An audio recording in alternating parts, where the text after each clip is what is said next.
Chapter 1. The Beginning of the End. Once upon a time, in a land filled with magic and dark creatures, there were two powerful houses that were at war.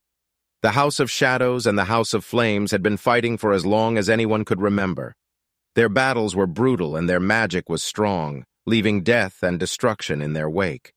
The heads of these houses were the epitome of their respective houses.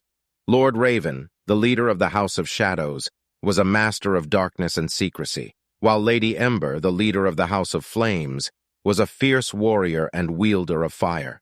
They were both feared and respected throughout the land, but they had a secret. Years before the war started, Lord Raven and Lady Ember had been in love. They had met as young apprentices in the School of Magic, and their love had grown from there. They spent every moment they could together, but when they both graduated and returned to their respective houses, their families forbade their love. Their families saw the love between them as a threat to their power, and so they separated them.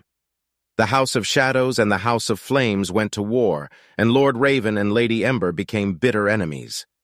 Years went by and the war raged on, with neither side gaining the upper hand.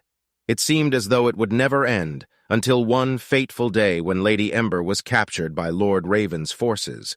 She was brought before him, and he found that he still loved her. Lord Raven was torn. He loved Lady Ember, but he also loved his house and his duty to it. Lady Ember, meanwhile, hated Lord Raven for what he had become and the war he had started.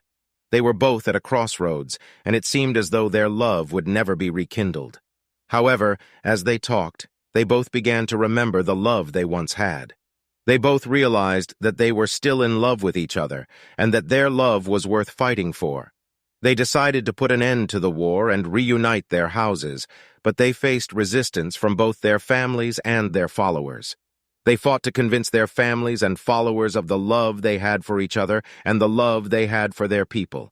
They argued that the war was pointless and that it was tearing the land apart, and that their love could be a symbol of hope and unity.